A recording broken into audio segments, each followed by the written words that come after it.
Laisse-moi contrôler l'argent de la nation et je me moque de ceux qui en rédigent les lois. Ils possèdent les banques centrales à travers le monde. Ils détiennent le droit exclusif d'émettre la monnaie. Ils prêtent chaque billet contre intérêt. Ils imposent des taxes pour s'approprier les richesses. Ils provoquent l'inflation en affaiblissant la valeur des monnaies. Ils orchestrent des crises financières pour ruiner les banques et les entreprises et ils pillent les richesses de la terre. Voyons maintenant comment ils font cela. L'accumulation d'or et de richesses. Depuis des siècles, les fils d'Israël se sont attachés à amasser de l'argent et à contrôler l'or par des moyens licites et illicites. Avec le temps, ces marchands d'or ont commencé à proposer des services de garde dans leurs coffres sécurisés, et ce, en échange d'une partie de ces richesses. Leurs coffres se sont remplis d'or et leurs profits ont explosé. En réalité, très peu de documents sont parvenus jusqu'à nous concernant la phase babylonienne de ce phénomène. On peut toutefois parler avec plus de certitude de l'usure depuis l'époque du royaume d'Israël antique, et si nous lisons attentivement l'Ancien Testament en particulier, nous y trouverons des indices sur l'existence de l'usure comme pratique courante. Les dettes usuraires. Les Juifs utilisaient leurs richesses pour prêter à des taux d'intérêt excessifs. Puis ces banquiers comprirent que la meilleure manière d'investir leur argent était de prêter aux politiciens, aux rois et aux princes. Ainsi, ils s'assureraient de les contrôler en les noyant sous les dettes. Cela leur permettait aussi d'accéder aux fonds des États et de prendre le contrôle de leurs économies et de leurs décisions.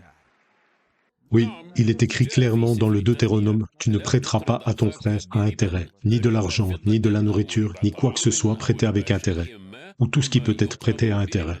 À l'étranger, tu prêteras avec intérêt, mais à ton frère, tu ne prêteras pas à intérêt. » Les monnaies papier. Les marchands d'or juifs encouragèrent les gens à déposer leur or dans leurs coffres.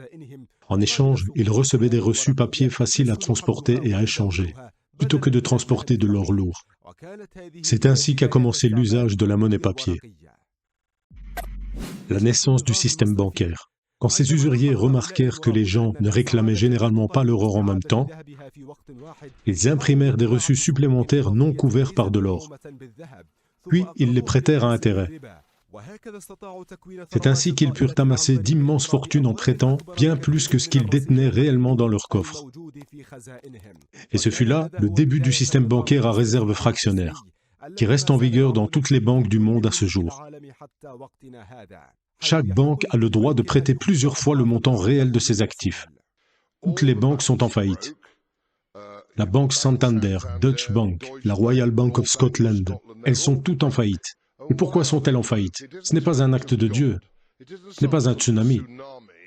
Elles sont en faillite parce que nous avons un système appelé réserve fractionnaire. Ce système permet aux banques de prêter de l'argent qu'elles ne possèdent pas réellement. C'est un scandale de nature criminelle. La naissance des banques centrales.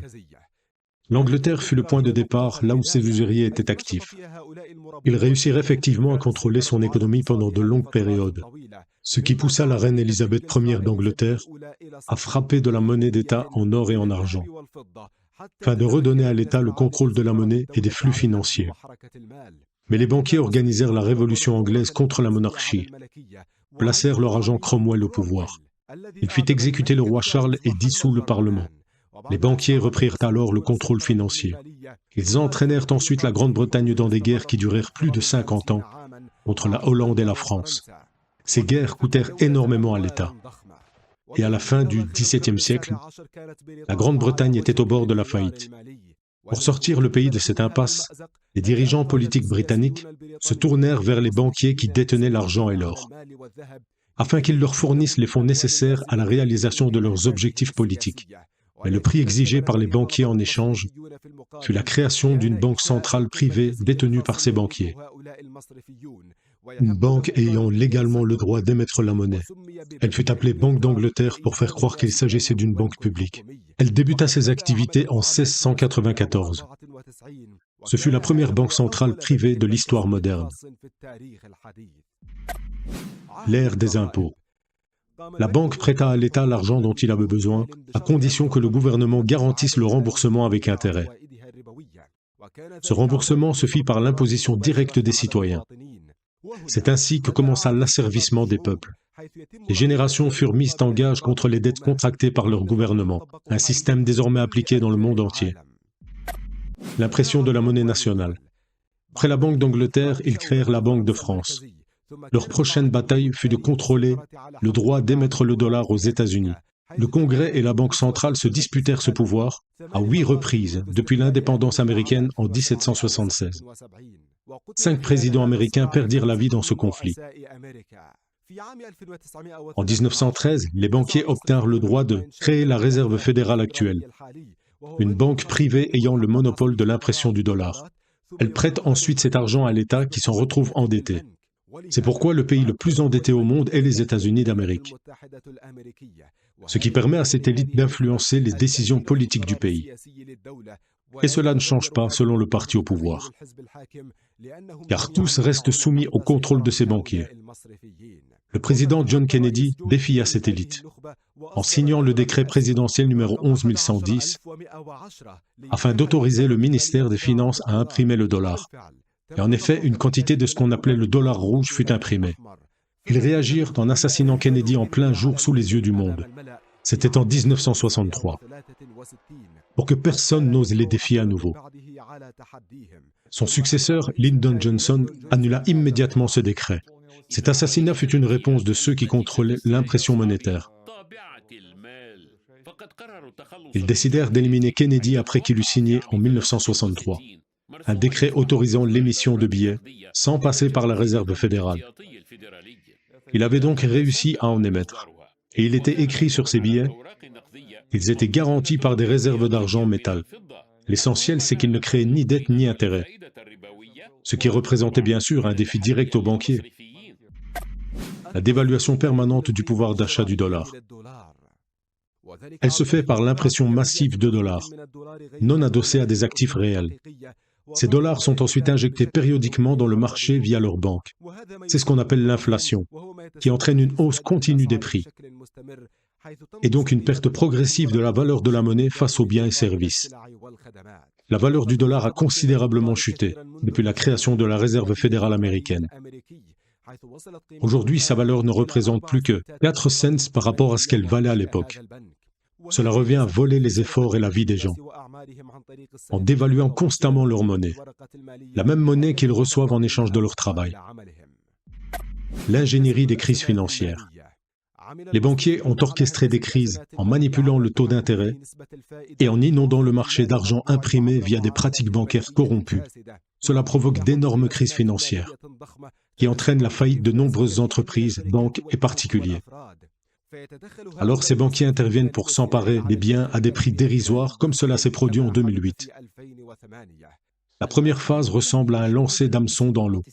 Elle consiste à injecter massivement de l'argent, des unités monétaires dans le circuit économique. Cela se fait en abaissant les taux d'intérêt et en accordant un grand nombre de prêts. C'est la phase qu'on appelle la période de prospérité. L'argent circule largement entre les mains des gens. Cela stimule l'activité économique et crée plus d'emplois. Et plus les gens dépensent, plus la demande de biens augmente. Les entreprises doivent alors obtenir davantage de liquidités sous forme de prêts pour accroître leur production.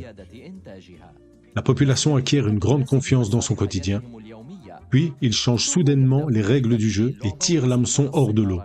Les taux d'intérêt augmentent alors, la demande de prêts commence à baisser, à cause des restrictions strictes imposées par les banques, de toute façon.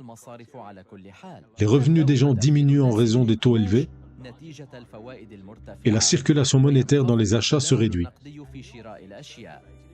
Subitement, il n'y a plus suffisamment d'argent en circulation, ce qui entraîne une baisse de la consommation. Les bénéfices des entreprises chutent, ce qui mène à des licenciements. Les faillites se succèdent les unes après les autres. Les gens commencent à perdre leur emploi.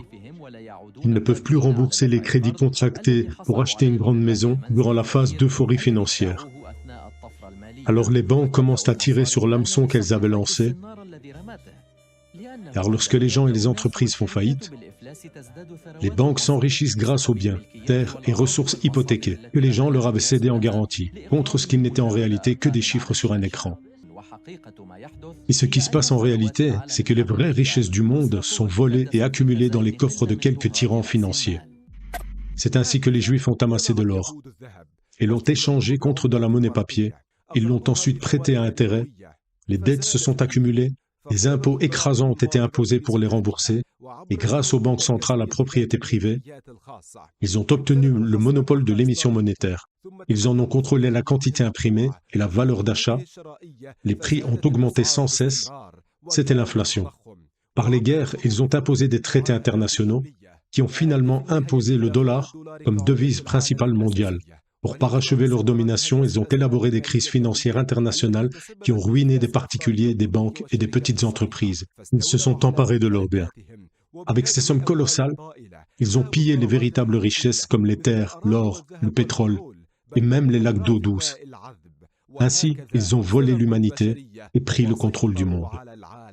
وَقَضَيْنَا إِلَى بَنِي إِسْرَائِيلَ فِي الْكِتَابِ لَتُفْسِدُنَّ فِي الْأَرْضِ مَرَّتَيْنِ وَلَتَعْلُنَّ عُلُوًّا كَبِيرًا فَإِذَا جَاءَ وَعْدُ أُولَاهُمَا بَعَثْنَا عَلَيْكُمْ عِبَادًا لَنَا أُولِي بَأْسٍ شَدِيدٍ فَجَاسُوا خِلَالَ الدِّيَارِ وَكَانَ وَعْدًا مَفْعُولًا ثُمَّ رَدَدْنَا لَكُمُ الْكَرَّةَ عَلَيْهِمْ وَأَمْدَدْنَاكُمْ بِأَمْوَالٍ وَبَنِينَ وَجَعَلْنَاكُمْ أَكْثَرَ نَفِيرًا إِنْ أَحْسَنْتُمْ أَحْسَنْتُمْ لِأَنفُسِكُمْ